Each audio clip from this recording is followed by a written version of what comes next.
做家里你我做哪方人了，你都找掉。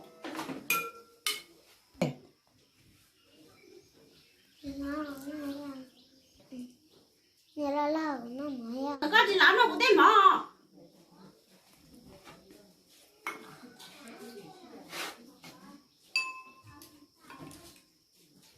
咱们老公那人那家里，这呀，姑姑好的到么的了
？nè, cho nên nó mở chỉ còn cái mì nè. Cho tập bán này, còn nó mở chỉ sắm này cũng tiếng một té à. Hồi đi nó chọn mình tao nó mở chọn mình xếp lá này, đi đến nó mở chủ rồi đi không mở được cũng được cái là cái nó là gì té à, vậy sao mở được đến nó. Cho tao nó tới chỉ làm nó cũng tem mở rồi cha, nhưng đã lâu rồi một lâu rồi đâu. Thì mấy mẹ đi nào giờ, trái thì nó cho cháu thế mà cô đây dữ rồi thế nè.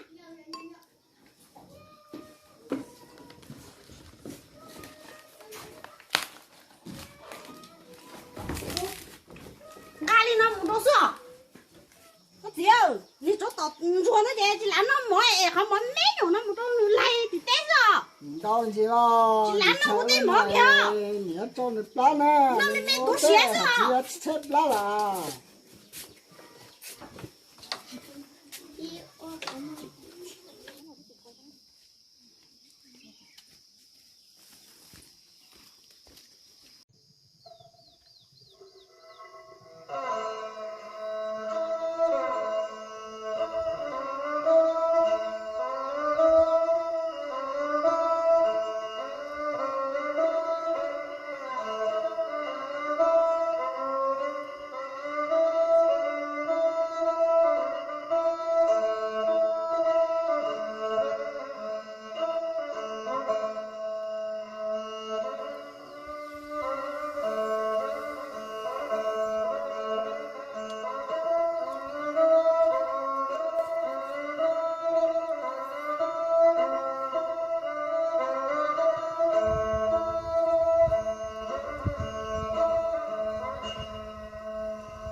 mà lên nó mỏ đâu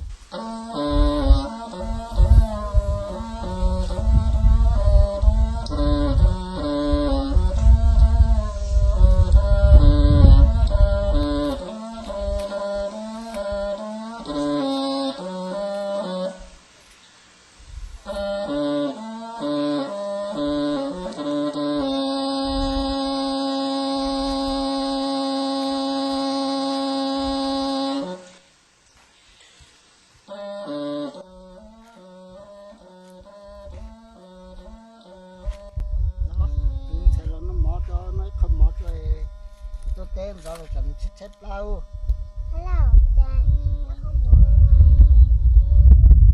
chị má xin cho rồi cho nên là nó mặc khoa nữa mà nhưng người đó rồi chị chị đi chị lúc này đi không nên cho nó xin là tụi bắt trái xe nữa người đó là một giờ học coi đó là tụi mình đó là mà đi chơi đó tụi mình thấy nữa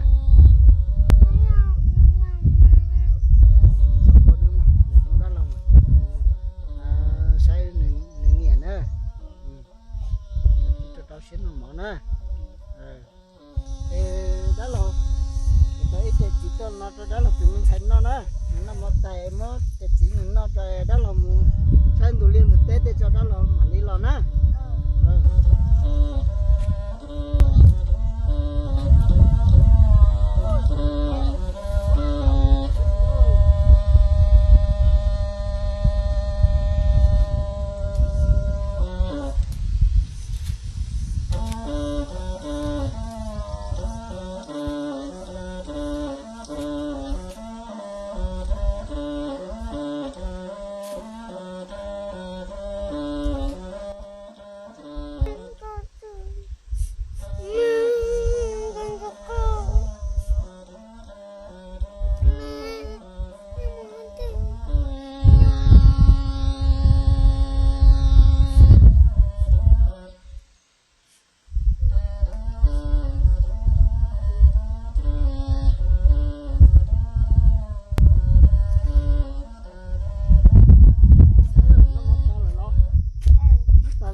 Mami, con né của chứa từ tao.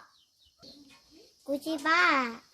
Mami, anh ta con né của chính cái chính nhá, ít thay cái nào cái chính tăng cao của ta không cho mình cho thế nào. Cái này cho nó cho chứa cái này cái chính mình cho của ta không cho cái ta một tay này hả?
nó dùng nè cả còn thua nữa nó chưa đã gì nó bỏ thiếu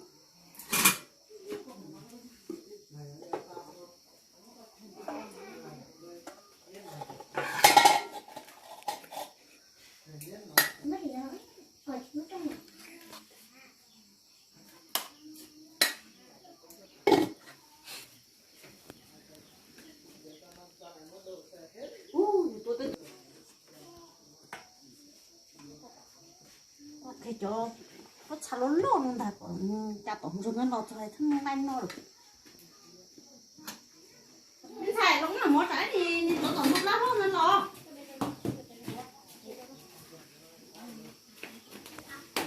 cái chứ nó tụi phải cho lố lố ta mẹ lố lố đừng để lố lố đi cái chứ nó tay cá thầm muốn không nên thải nó thôi nếu không sao đấy cả tổng luôn nó còn nó sống nào mà